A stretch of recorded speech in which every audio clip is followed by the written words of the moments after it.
vais procéder à la lecture de la déclaration unitaire de cette manifestation du jeudi 26 mai.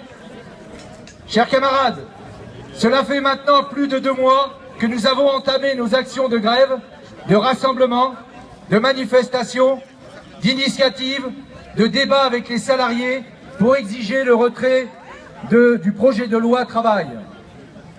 Cela fait plus de 2 mois que le gouvernement Hollande-Valls répond fidèlement aux exigences du MEDEF et du patronat d'obtenir un semblant de code de travail qui rendrait taillable et corvéable à souhait.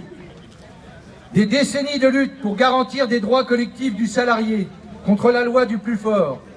À l'heure où nous célébrons les 70 ans de la Sécu, des comités d'entreprise, du statut de la fonction publique, les 80 ans des congés payés seraient balayés si ce projet de loi devenait réalité. Depuis le début du mouvement, ce projet de loi est impopulaire. Plus de 70% des Français le rejettent. Les salariés ont bien compris que l'inversion de la hiérarchie des normes qui donnerait la primauté à l'accord d'entreprise, pour commencer en matière de durée du travail, sur le principe de droit commun, ouvrirait la porte à tous les abus et chantages de la part des employeurs. Où est la notion républicaine d'égalité? Les salariés ont bien compris que le référendum d'entreprise, véritable machine de guerre antidémocratique, permettrait à des organisations syndicales, dépositaires d'une représentativité par les élections professionnelles d'entreprise égale à 30%, de déclencher une consultation des salariés. Cette consultation, qui n'en doutons pas, serait impulsée par les employeurs qui feront du chantage à l'emploi, obtiendraient la majorité et feraient valider l'accord d'entreprise. Et même si les organisations syndicales défavorables à l'accord représentent plus de 50% des voix des salariés.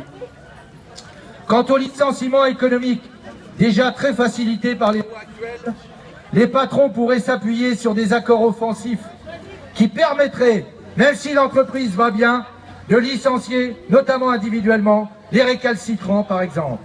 Et que dire du coût du, je cite, la baisse significative des commandes et du chiffre d'affaires qui permettrait de jeter les salariés à tout moment. Vivre précaire toute sa vie, non merci.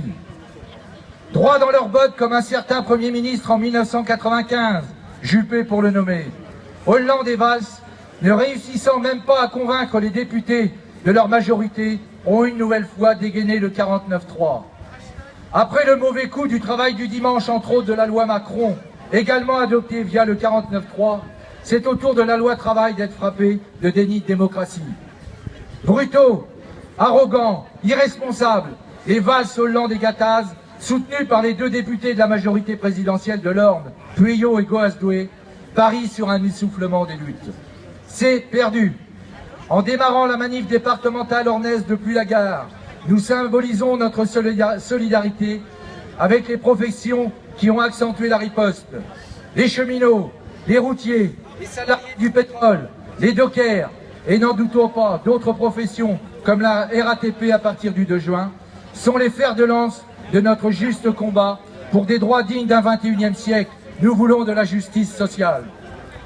Mais ne restons pas spectateurs dans nos entreprises, dans nos services. Débattons et décidons l'action la plus large, reconductible, à partir de nos propres revendications en termes d'emploi, de salaire, de conditions de travail, etc., dans la boîte. Une votation citoyenne va être organisée par les organisations syndicales CGT, FO, FSU Solidaire. Les modalités vont être discutées nationalement ce soir. Nous avons un nouveau rendez-vous de lutte le 14 juin à Paris avec une manif nationale. 3/4 sont déjà prévus dans le département de l'Orne. Rapprochez-vous de vos organisations syndicales pour les inscriptions. Il est possible de gagner le retrait de cette loi. Le gouvernement a déjà reculé sur certains points, comme celui des heures supplémentaires des routiers. Nous ne sommes pas dupes sur la tentative de division. La preuve, les routiers continuent le mouvement.